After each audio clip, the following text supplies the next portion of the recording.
with an objective view, a fresh perspective, wanting to do right by this country, it may be there are people in those agencies that need to scatter, that need to leave. If they have lost focus of the mission of the agency, if they have lost focus on who they are serving, this country and its people, they do need to go. And any director or any head of agency that we confirm as a Senate needs to go into those positions with that in mind. And I believe that is why Kash Patel will be confirmed by the Senate.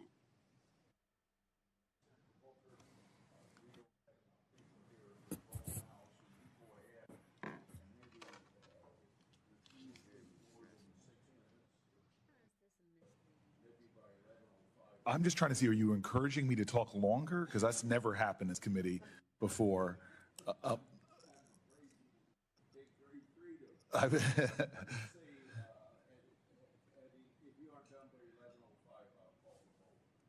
I will try to go as quickly as possible. And just say that this is one of the more perplexing nominees for me personally. I've seen the pendulum swing back and forth in this committee now over 11 years. I've seen my colleagues on the other side of the aisle rightfully take up a politically charged tweet about a nominee, whether it's for the bench or for significant offices like this one, as have we. I've seen back and forth, but I've just never seen something like this for a candidate, and I'm surprised that there's not more people who are calling some of this out in the most objective way possible. I do not understand how we're moving forward at this point. It seems like we are. It seems like it's a fait accompli, because I was just told the vote is coming. But I just want to go through some of the things that, to me, are sort of stunning that we are dealing with. First and foremost, this idea of FBI employees, these incredible agents that we all respect, that were involved in a lawful investigation of criminal violations of federal law, or that federal law that was protecting us and our national security, that these folks are being targeted. And we know that is happening. I asked Mr. Patel if he knew of any plans to punish or retaliate against FBI agents and employees who worked on cases that President Trump didn't like. He claimed he didn't, but he should not be really believed. Not only because this is a history of lying that we've seen, but because the facts that we've been presented as a committee suggest different. The timing of the FBI purges, moments after the hearing we had, to me seems like an obvious implication upon this nominee. Ranking Member Durbin uncovered compelling evidence that Patel didn't just know about the FBI's plans to fire agents who were doing their job as directed, but that Patel not only knew about it, but that he directed the purge as an outside citizen.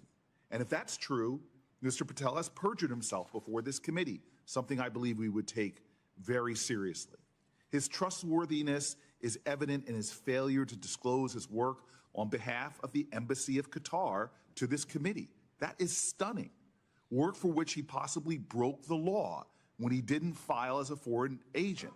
These are entanglements that this committee should take seriously, that we should investigate before moving forward. The financial disclosures we received after our hearing that we did not have a chance to ask him about show that Mr. Patel actually enriched himself by doing work for groups linked to Russia and China, foreign adversaries of our nation. I can't believe I need to say this, that as if it may be a question, but at a bare minimum, our FBI director should not have conflicts of interest with the Chinese Communist Party and Vladimir Putin, and we should have had a chance to ask him about that in open committee. That is just the most basic due diligence.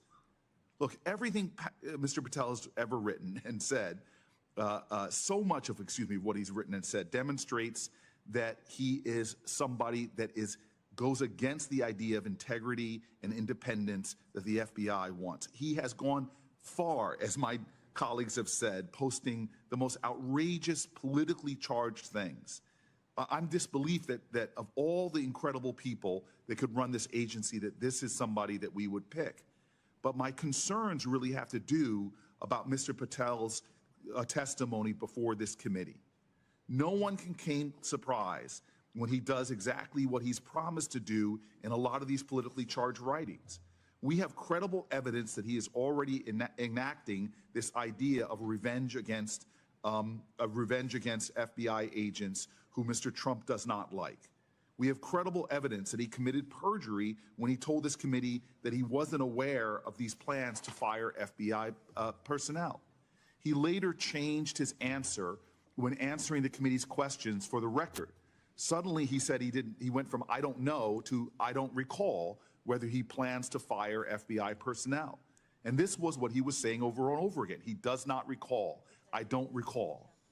Not long ago, the fact that he lied about not knowing a white nationalist podcaster when he appeared on his podcast, not one time, not 3 times, not 5 times, but he appeared on his podcast 8 times. Yet he said he did not know who this person was or did not remember. This, to me, is a continued pattern that is disqualifying. It would be, to me, something all of our colleagues in this room would say, hey, man, you're not being straight, honest with this committee.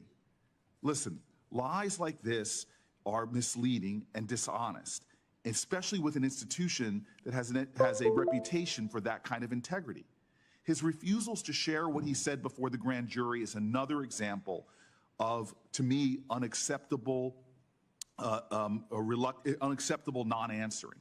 His case about handling sensitive national security documents. It's the kind of information FBI directors are responsible for safeguarding. He played a role in that. He spoke before a grand jury. His testimony should be something shared with this committee. And his alarming bad memory about what he testified, to me, is just incredible. When asked whether he discussed with anyone the firing of the Assistant Director of Counterterrorism, he said, "Not that I recall." Did you know that the FBI officials and rank-and-file agents would be fired before he testified? Not that I recall. Were you aware of the review of FBI personnel who worked on January 6 cases? Not that I recall. Can anyone with a straight face sit here and say that that is an answer, that he is not misleading this committee? This is unbelievable if he doesn't recall that. In fact, his inability to recall such information, to me, speaks against his qualifications for a job if he's not recalling things of such importance. This committee should ask for better from this from any nominee, from a Democrat or Republican president. This is stunning to me. We are here to serve the American people and their interest. This person has obfuscated, has lied, has shown an utter lack of character and straightforwardness with this committee. It is just obvious to me, of all the people that this president has nominated, I voted for many of them, this stands apart from what this committee should demand from anyone coming before it. I appreciate the desire to defer to a president on their nominees. This is why I have voted for many of Mr. Trump's nominees in this time that he has become elected president. But it is our constitutional duty to ensure that the president's nominees are fit for public office. This vote should not boil down to partisanship. It should really be about the objective understanding of someone who has performed and testified in this manner should be allowed to ascend without further questioning, further investigation of some of these issues that I brought up. I am very disappointed by this moment. I'm actually stunned by the fact that we are going to have a straight party line vote on someone who is so clearly unqualified for this office, who so clearly misled this committee, who so clearly has many areas of his background that this committee has not thoroughly explored that point to some serious potential for conflicts or worse. But with that, in hopes that I am trying to keep my testimony, my comments under 5 minutes, which I have failed to do, but I am concluding, sir.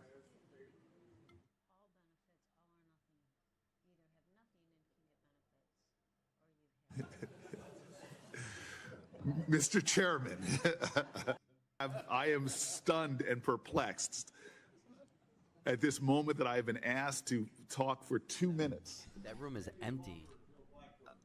Why is this room empty?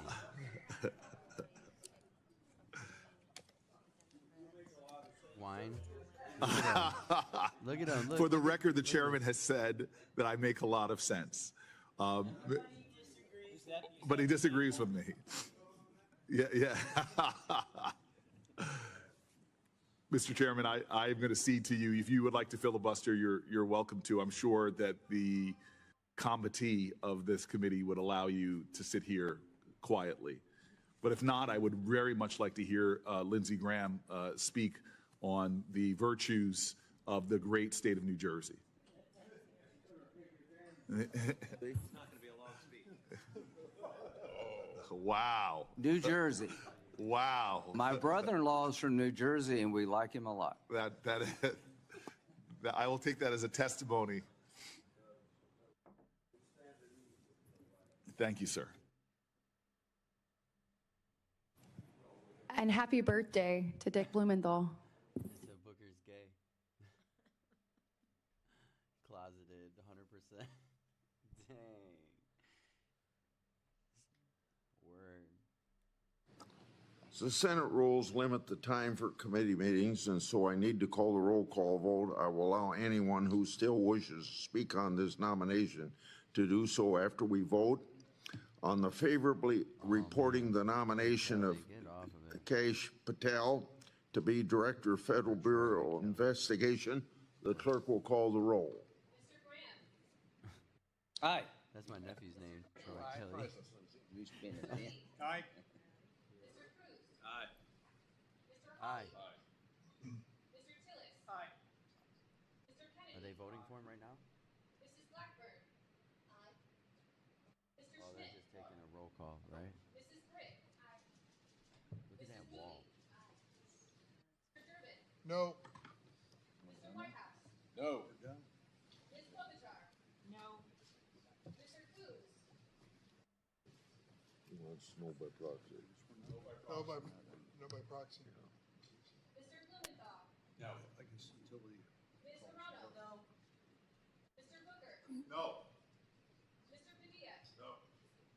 Mr. Welch. No. Mr. Schiff. No. Chairman Grassley. Aye. On this vote, the ayes are 12, the nays are 10. Where are they getting up The and vote going? of 12 to 10, the nomination will be favorably reported to the floor. Do you want to speak? Yeah, please do now. And will some, 12 to 10. I got to go vote. Will some senator on my side stay?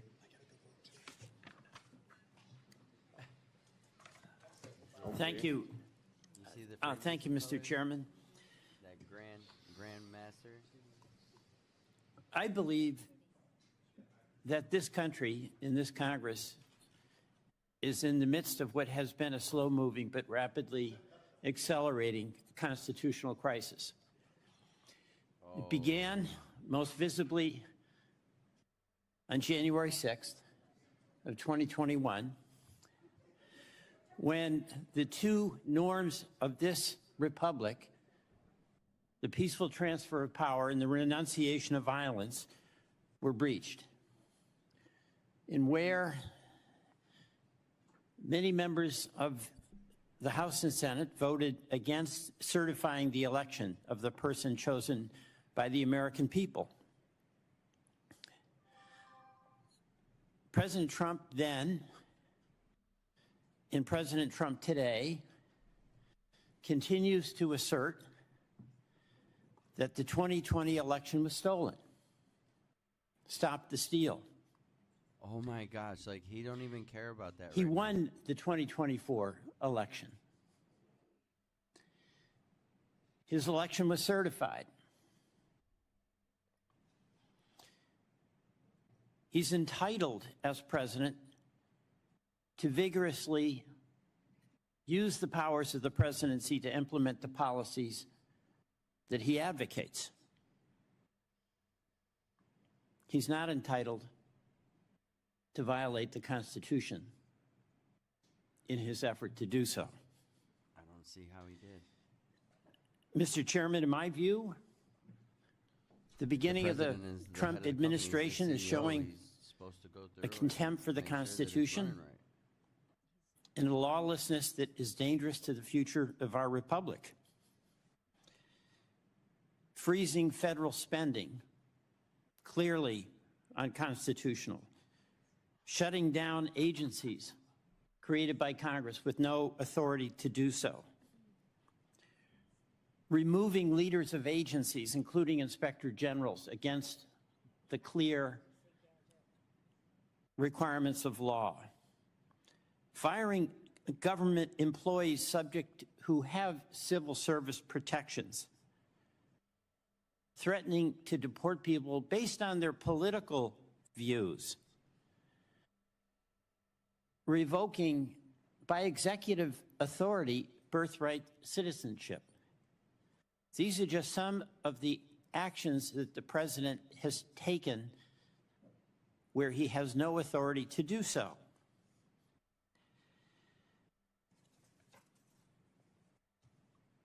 On Monday, a federal judge said that the White House defied his order to release billions of dollars in federal grants, marking the first time a judge has expressly declared that the Trump administration is disobeying a judicial mandate. This country is headed into a situation where, in addition to acting without authority, the president is indicating he will defy rulings from the third branch of our government, the judiciary. Vice President Vance has made very clear his point of view on this. Judges aren't allowed to control the executive's legitimate powers. Of course, under our Constitution, since Marbury versus Madison, the court is the final arbiter of what is constitutional or what is not. My colleagues, my view of this is that the administration is showing maximum contempt for core constitutional values, including, most importantly, the separation of powers.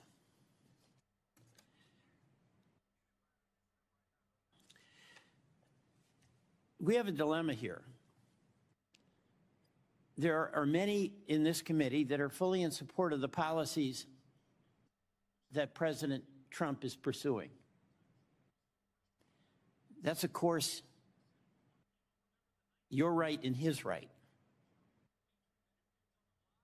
But the unique responsibility each of us as a United States Senator has is to guarantee that in pursuit of those policies,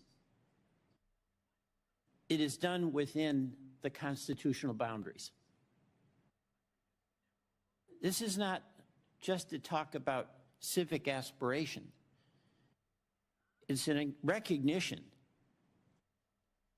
that the separation of powers, that the system of checks and balances, that the concept that ambition in the executive should be matched with ambition in the legislature, has held this country together for 250 years. We have fierce debates about important public policy matters. But what allows us to resolve those, despite disagreements, intense disagreements, is the pushing and the shoving, the engagement, the winning and moving forward, losing a fight and falling back, but all within the norms of the Constitution. That's being threatened, and I don't say that lightly. But what has happened on January 6th is continuing. And where we saw the Stop the Steal, the renunciation of the decision that the American people made on 2020 in that election, and the candidates, many of them who came before us, including Mr. Patel, unable to simply say who won the 2020 election, continuing the Stop the Steal narrative. And then with President Trump, in his first weeks in office, acting in ways that challenge the constitutional order. I'm voting against Mr. Patel because he is clearly an instrument in that effort to continue eroding the precepts of the Constitution on the separation of powers. My colleagues, this is a very difficult time, particularly for my colleagues on the Republican side. You support many of the President Trump's policies, and as I say, that's your right. But it is so essential to each of us as a U.S. Senator to make our own judgments about whether the manner in which power is being used on the executive branch is a threat to the power of the legislative branch, the Article I branch. We, each of us, must be custodians of that constitutional order in our role as the legislature in it. Tough judgments that have to be made. My judgment is that the president is showing absolute contempt for the United States Congress. And the next stop is contempt for the United States judiciary. I cannot vote for a person who signed on to that agenda. I yield the floor.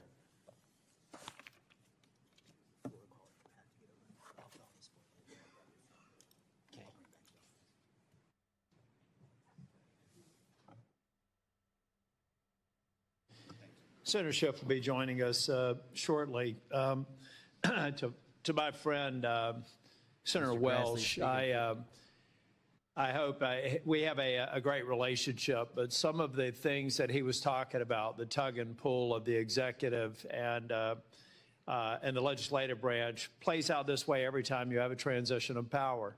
The best example I can use is a very current example right now between a Democrat governor and a Republican legislature in the state of North Carolina. We have a new governor who in his first 90 days is probably going to do, as he should, push the boundaries of the executive branch. That's their job. The same thing with President Trump. We need to continue to assert that there are very clear differences enshrined in the Constitution between who has authority, but to pretend that just occurred in this administration is looking past the endless speeches that were made over the last 4 years about President Biden stretching his authority, being challenged in court, et cetera. So I don't think that this is new. And I do believe that getting back to Mr. Patel, that he's been treated unfairly. I had some posters here I'm not going to use, didn't even intend to speak until we determined that we need to allow more time for Mr. Schiff. But I heard a lot of people say in their comments, if the allegations are true. Now, this is coming from my colleagues on the other side of the aisle. So they're not 100% they're sure, but it sure certainly fits comfortably into a narrative in opposition to Mr. Patel. We heard a video referenced, I think, by Senator Whitehouse about, I think it was Senator Whitehouse, one of the members here, talking about the chopping of logs of the people on the so-called enemies list, which was an index to a book that Mr. Patel wrote and published. If you kept watching that same video that he didn't produce, and it was many years ago, you'll see that he was also chopping off at the end of the log MAGA, Truth Social, and a couple of other logos. Yeah, just put that up real quick. So everybody conveniently stops, presses pause at the point to make their argument. But if they've gone a little bit further, they would have seen other things are coming off the log. So guys, let's be fulsome in our research, or our response, or our basis for opposing or supporting a nominee. I think Mr. Patel is going to come and fix an agency that I have great admiration for, that I still believe is the gold standard for law enforcement agencies in the world, in the history of the world. But to suggest that others should not be put under a microscope, I think, is naive. I supported Chris Wray, and yet he disappointed me in that he is at the top of the agency and there were inappropriate investigations going along. I supported Merrick Garland when he was put forth by Senator Biden, and yet he's disappointed me with some investigations and activities in the DOJ that were absolutely inappropriate under his watch. Did he know about it? I don't know. But what I do know is he was the head of the organization, and at some point you have to hold people in these organizations accountable. I trusted Mr. Comey. Here's the one thing I trust AI to do more than humans. And ironically, it's brand safety. And not question some of the politically motivated activities, whether a Democrat or a Republican is in power, are either being naive or just waiting for the opportunity when that slant is in the favor of their own their worldview. I, for one, want the FBI to do the job it does very well and nothing more, never to be motivated by political retribution. I said yesterday to a nominee, this needs to end. The political physics of for every action, there's an opposite and equal reaction is what is tarnishing the reputation of the finest law enforcement agency recognized that way worldwide, and we can do better. There were other people that were saying that Mr. Patel condoned the January 6 attacks. I asked him when he was sitting right there, does he agree with me that people that attack Capitol Police officers are thugs? And he said that if he were asked by the president to have given pardons to those thugs that attack Capitol Police officers, that his recommendation would have been no. And yet people want to pretend that he was okay with that, coming in as the head of the FBI. So, folks, let's just be honest here. There was someone else who said, there was a Republican that said this is a shirts and skins exercise. I'm the one that said it. Because when you see Pam Bondi, who has personal relationships with people on the other side of the aisle, not get a single Democrat vote from this committee, then clearly we're in a shirts and skins posture. Not always, probably not even for the remainder of this Congress. But right now, I stand by that characterization, and we saw it play out again here today. So unless Senator Durbin has anything to say, we'll be at ease until Senator Schiff arrives.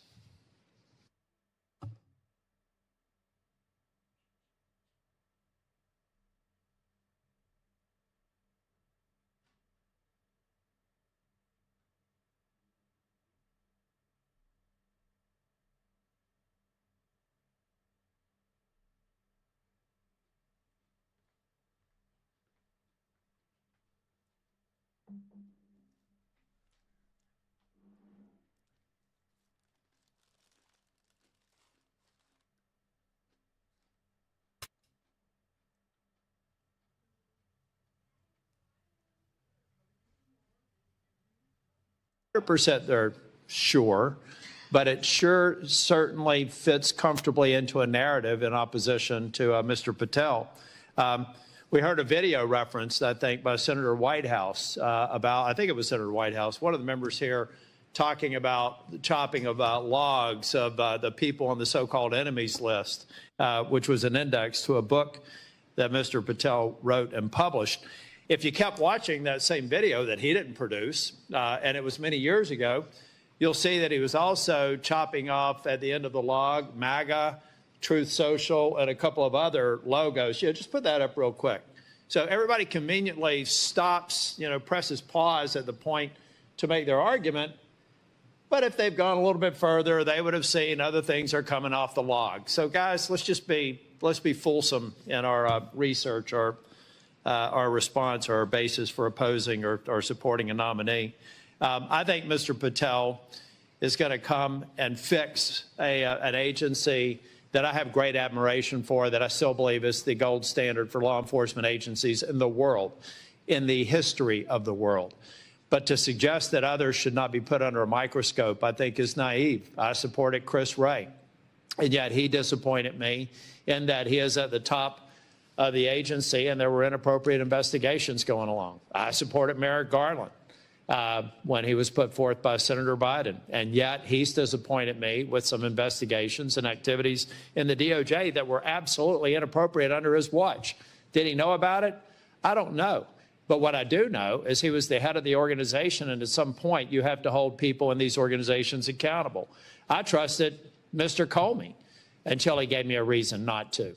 So for people to think that we should keep the FBI as it is and not question some of the politically motivated activities, whether a Democrat or a Republican is in power, are either being naive or just waiting for the opportunity when that slant is in the favor of their own their worldview. I, for one, want the FBI to do the job it does very well and nothing more, never to be motivated by political retribution. I said yesterday to a nominee, this needs to end. The political physics of for every action, there's an opposite and equal reaction is what is tarnishing the reputation of the finest law enforcement agency recognized that way worldwide, and we can do better. There were other people that were saying that Mr. Patel condoned the January 6 attacks. I asked him when he was sitting right there, does he agree with me that people that attack Capitol Police officers are thugs?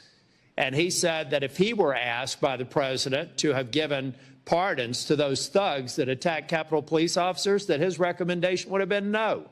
And yet people want to pretend that he was okay with that, coming in as the head of the FBI. So, folks, let's just be honest here. There was someone else who said, there was a Republican that said this is a shirts and skins exercise.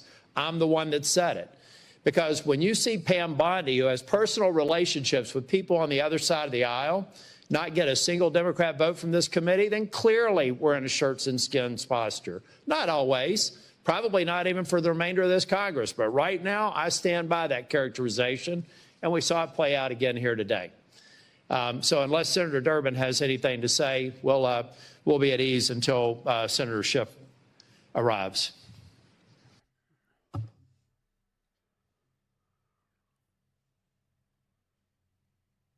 Was instrumental in the committee of the agency, and there were inappropriate investigations going along. I supported Merrick Garland when he was put forth by Senator Biden, and yet he's disappointed.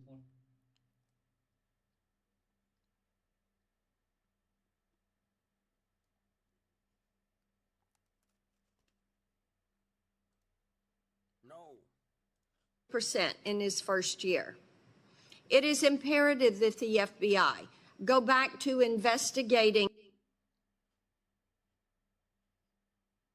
Act is listed on the agenda for the first time. It'll be held over until our next meeting. Let me come run that. Last week, committee Democrats exercised their right under the committee rules to hold Patel's nomination for 7 days. Obviously, we had to honor that hold from last week, so today is the day that we vote on this nominee. Now, we all know that Mr. Patel, like other nominees, undergo rigorous vetting. He's no exception.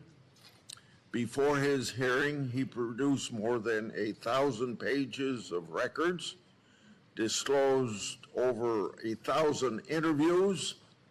He underwent an FBI background investigation, produced a financial disclosure, and worked with ethics officials to identify and resolve potential conflicts of interest. At his hearing, he answered questions for more than 5 hours and provided 147 pages of responses to written questions. So, we've examined every detail of his life, and he's been subjected to relentless attacks on his character during this whole period of time. Now, what we've learned from this committee process is what we knew from his resume. Mr. Patel has spent his whole career fighting for righteous causes. He's been a public defender representing the accused against the power of the state. He's been a congressional staffer investigating the partisan weaponization of our legal system.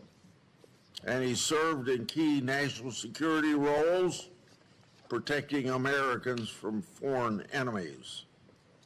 He's received support from former FBI agents, former federal and state prosecutors, and organizations representing more than 680,000 law enforcement officers. But Mr. Patel's resume, his accomplishments, and his supports aren't why he's the best person for this job. Mr. Patel should be considered our next FBI director because the FBI has been infected by political bias and weaponized against the American people. Mr. Patel knows it. Mr. Patel exposed it, and Mr. Patel has targeted for it, and I've got plenty of examples to show what's wrong with the FBI. Mr. Patel was instrumental in exposing Crossfire Hurricane.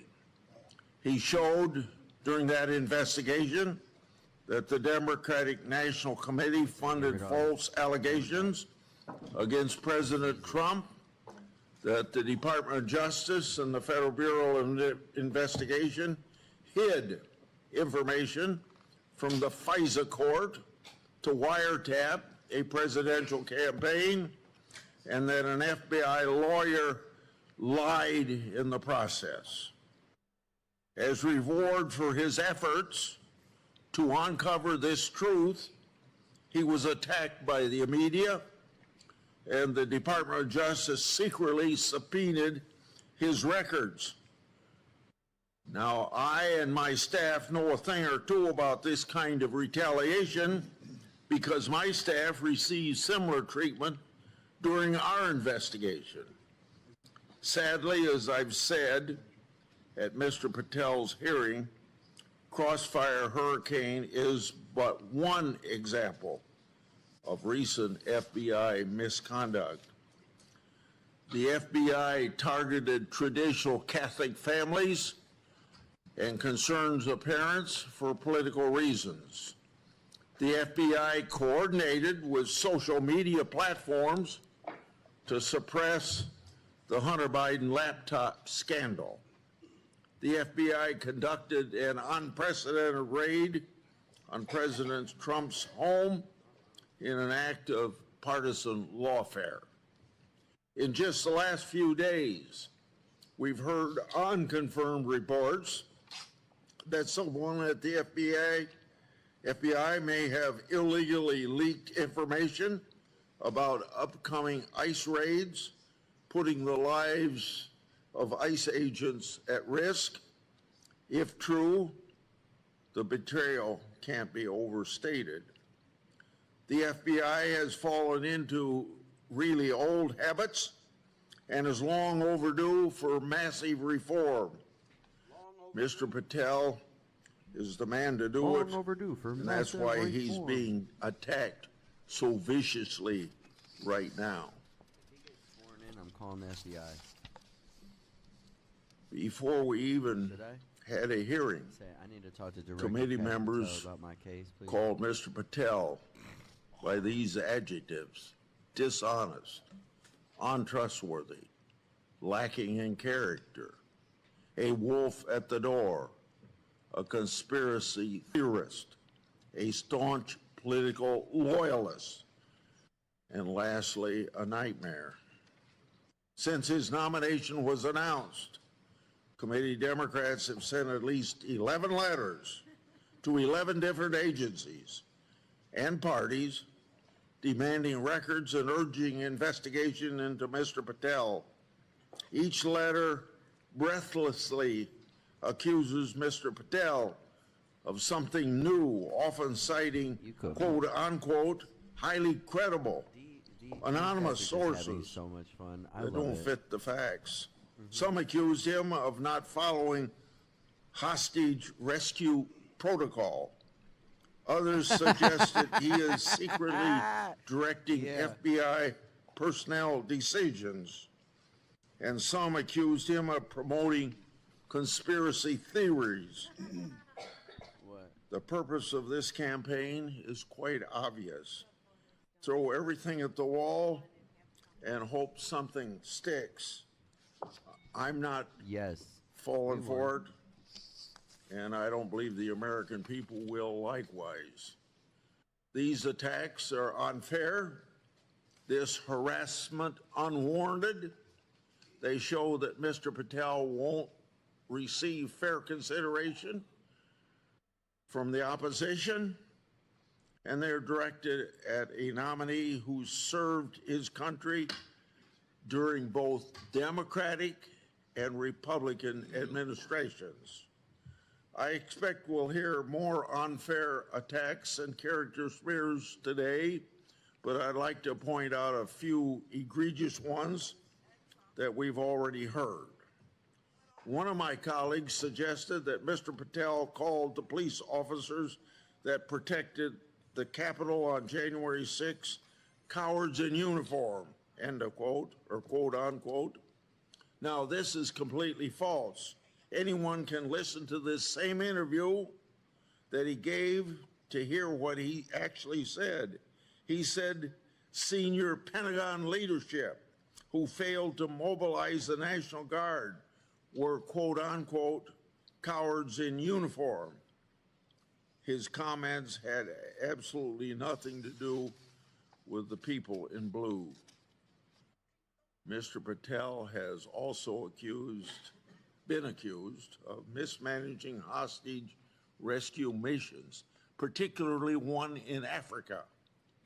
But numerous national security officials, including General Tata, who was directly involved, have said it is, quote unquote, irresponsible to say Mr. Patel jeopardized the mission and that Mr. Patel, quote, played a large role in the success of the mission, unquote. Mr. Patel has also been accused of having an enemies list.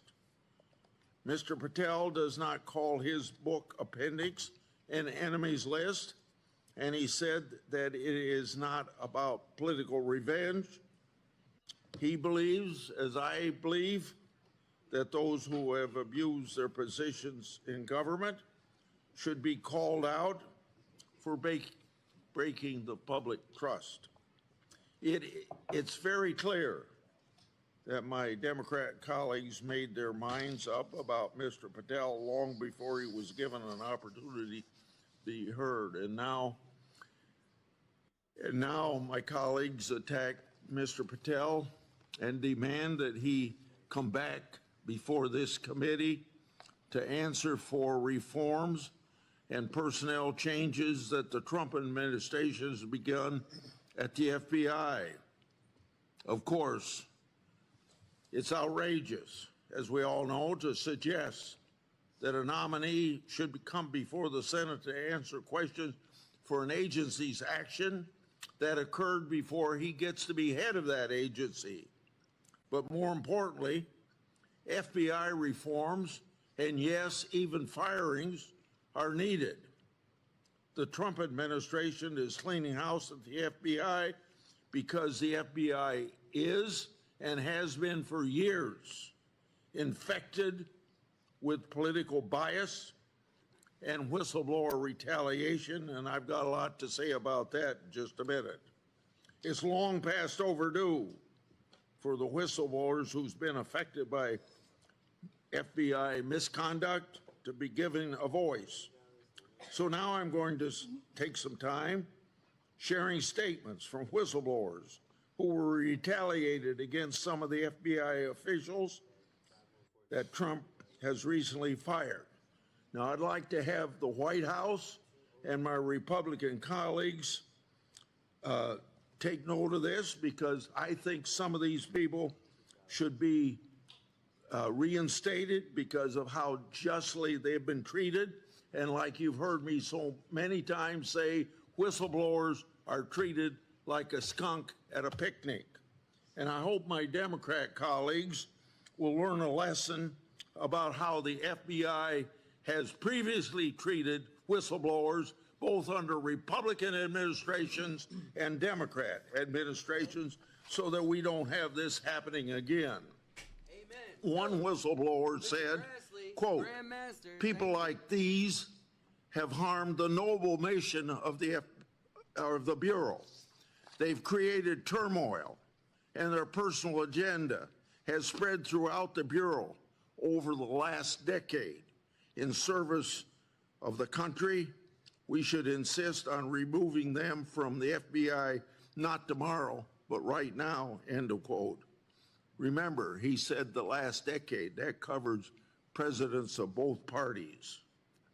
A second whistleblower said, quote, Michael Nordwall had oversight and approval authority over Arctic frost, which required a critical assessment of alleged basis for opening an investigation of this magnitude and political significance.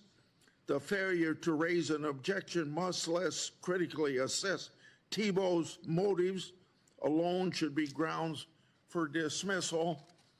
End of quote. And for my Democrat colleagues, you've heard me talk about Thibault for the last 2 years. One of the few people that I ever know that Ray fired for doing things wrong. And I had to point that out to him. Now pay attention to this one. A third FBI whistleblower said, quote, on January 6, 2021, I took leave and went to see the president speak on the ellipse. Later, my wife and I were among a crowd southwest of the Capitol. Even though we were involved in no violence, never set foot on the steps of the leading to the Capitol building, and never entered it, I self-reported my presence to the FBI after seeing violence in the news reports. The FBI did nothing at first, but more than a year later, suspended my security clearance. Under supervision of Jeff Veltri and Dina Perkins, investigators questioned my co-workers about whether I ever vocalized support for President Trump or objections to COVID-19 vaccine. I was forced to take early retirement to pay bills and have essentially been sidelined from employment opportunities due to the FBI abuse of the clearance system to target me for my political beliefs, end of quote. Now you're going to hear these names, Jeff Veltri and Dina Perkins, crop up here quite often. So I don't know who they are, but they're obviously not very good people to have in the FBI when they take retaliation as they have. A fourth FBI whistleblower and a registered Democrat said, quote, as a security division employee, I witnessed abuses committed against multiple employees by FBI senior leaders, particularly by Jeff Veltri and Dina Perkins. I also saw a security division retaliated against 5 of its own employees for protesting these unlawful practices. Because I spoke out against these abuses, Perkins and Timothy Dunnan suspended my security clearance, costing me my job and continuing employment, totaling approximately $700,000 in lost wages and retirement benefits, end of quote. A fifth whistleblower said, quote, although some of my FBI leaders who abused the clearance process, like Dina Perkins and Jeff Veltri, have already left, they weren't alone. Timothy Dunham approved Perkins' wrongdoings and engaged in his own. While most security division employees are fantastic, some FBI leaders still remain within the security and integrity and investigation section who will continue this abuse of the process. From FBI whistleblower Marcus Allen, quote, Jeff Veltri and Dina Perkins caused the suspension of my security clearance because I questioned whether the FBI director was truthful to Congress and whether the FBI was obeying the laws and constitutions in the January 6, 2021 investigation. Their actions left me without pay for 2 years, while other FBI officials prevented me from having other income. Although the FBI ultimately reinstated my clearance and settled my lawsuit, my career at the FBI was over, and the financial and emotional damage to me and my family will never be completely restored. Why should you have to hire a lawyer and sue just because you use your constitutional right of free speech? Another FBI whistleblower said, quote, after I was assigned to review Marcus Allen's security clearance case, I noticed the file was missing relatively. I'm going to start this quote over. After I was assigned to review Marcus Allen's